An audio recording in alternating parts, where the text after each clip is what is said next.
She waited, not for days, not for months, but for 7 entire years, while everyone called her foolish, while her youth slowly faded away, while the whole world moved on. She still believed the man she loved would come back. And one rainy night, someone finally knocked on her door every evening at exactly 6 p.m. Ada sat beside the same cracked window in her tiny apartment in Lagos. A cup of tea rested quietly in her hand as rain tapped softly against the glass. Outside, people rushed home to families, lovers, and children waiting for them. But Ada only waited for one person, Chike. 7 years earlier, he had stood beneath that same window with hope in his eyes and dreamed bigger than the poverty surrounding them. Life had become unbearable. No jobs, no money, no future. So when he finally got construction work in another city, he promised Ada something before leaving. "Give me time," he whispered. "I'll come back for you." At first, he called every single night, then once a week, then nothing. No goodbye, no explanation, nobody, only silence. Everyone told Ada to move on. Her friends got married, had children, built families. But Ada stayed the same, waiting. People mocked her quietly. "Why are you wasting your life on a man who abandoned you?" Even her own mother begged her to let go. But Hedda remembered things nobody else understood. The way Chike's hand trembled when he promised to return. The way he looked back 3 times before disappearing down the street that final morning. People don't look back like that when they plan to live forever. Years passed slowly.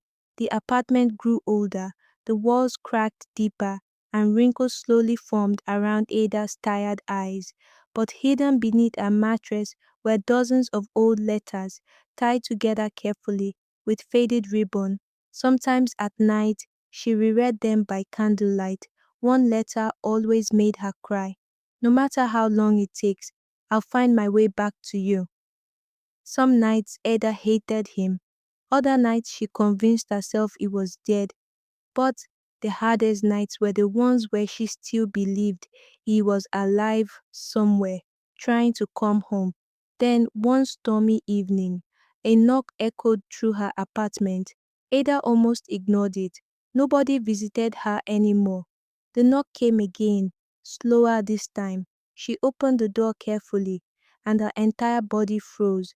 A man stood in the rain, soaked from head to toe, older, thinner, covered in scars, but his eyes, those eyes were still the same. "Chick," she whispered. The man collapsed instantly into tears, not like in movies, not dramatic, just the painful breakdown of someone who had suffered for too long. That night, Ada finally learned the truth. The boat Chike traveled in years earlier had been attacked by armed robbers on a lonely highway. Some passengers died, others escaped into nearby forest. Chick survived, but badly injured. Before he could return home, he was captured and trapped in illegal mining camps controlled by dangerous criminals far away from the city. No phone, no money, no way home. For years he searched endlessly for freedom, and every single night he thought about Ada.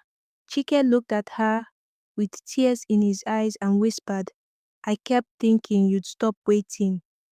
Ada stared at him quietly for a long moment before finally answering, "I tried, but my heart never learned how."